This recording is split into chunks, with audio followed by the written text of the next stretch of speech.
Same disclaimer as part one. I'm not a financial advisor, doctor, or attorney.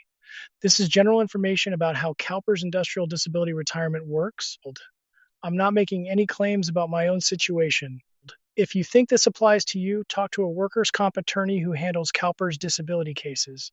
Views are my own and not representative of my employer or department. In part one, we covered how industrial disability retirement eligibility works and the HART presumption that can extend up to 60 months after retirement. Today, the numbers, because IDR doesn't just change why you're retiring.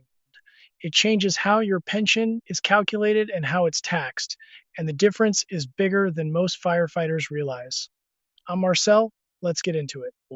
Here's the core mechanic. Write this down. If you're under your normal retirement age, the baseline IDR benefit is 50% of your final compensation, and that 50% is tax-free.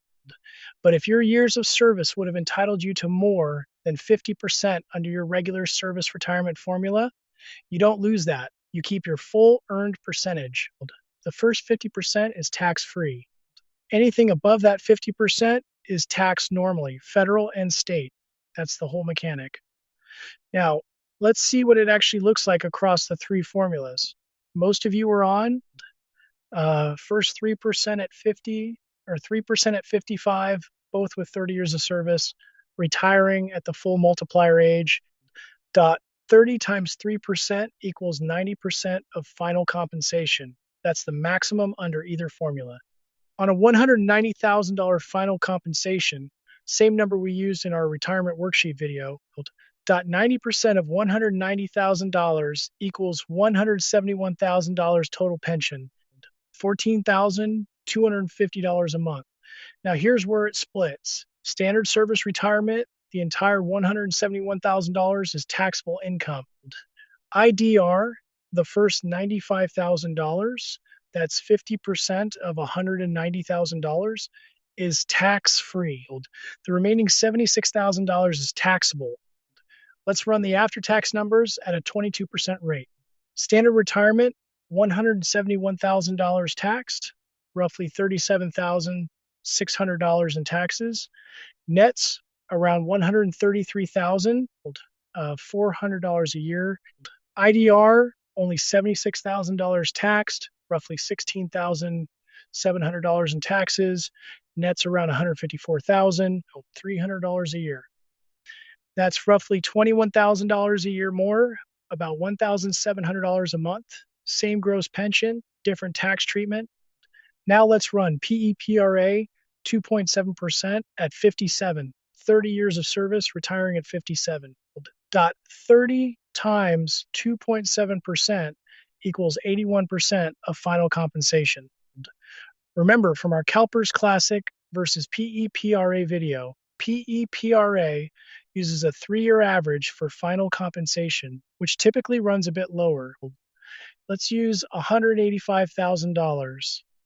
81% of $185,000 equals $149,850 total pension. $12,488 a month. Here's the split. Standard retirement, the full $149,850 is taxable. IDR, the first $92,500, 50% of $185,000 is tax-free. The remaining $57,350 is taxable. At 22% tax, standard retirement nets around $116,850 a year. IDR nets around $137,250 a year. Also, roughly $1,700 a month more. Now, notice something. The dollar amount, $1,700 a month, is almost identical across all three formulas. But for PEPRA members, that $1,700 represents a bigger share of a smaller overall pension. Percentage-wise, the impact is actually larger for PEPRA. I want to say this clearly, the same way I said it in our other videos. Nobody should ever view this as a strategy or something to pursue. This exists because a firefighter's health and career were affected by the job in a way that meets a very specific, narrow legal standard, substantially incapacitated, permanent, and work related. The tax treatment reflects that reality. It's not a loophole, it's not a bonus, it's a recognition of what was given up.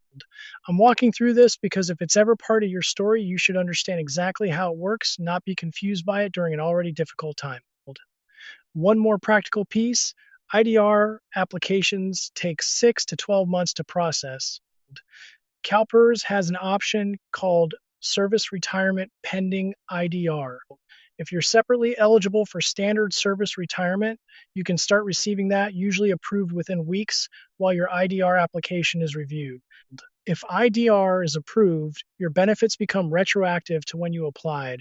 You're not left without income for most of a year. If you're ever in this situation, ask about this option specifically. My direct advice: same 5 things from part 1, plus this. 1, know which presumptions apply to you. 2, understand the substantial incapacity standard.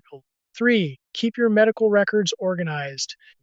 Dot 4, talk to a workers' comp attorney who handles CalPERS IDR cases before you need to. Dot 5, run these numbers for your formula and your final compensation. The mechanic is the same, the exact dollars will differ.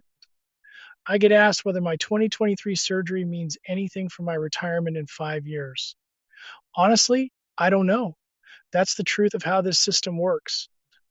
What I do know: understanding how the system works, knowing what presumptions exist, and knowing the actual numbers, that's something every firefighter can do.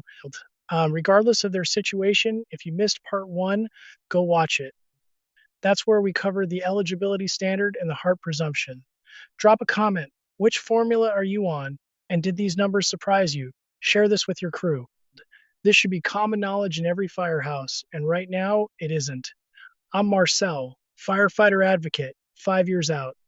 Every step documented. I'll see you in the next one.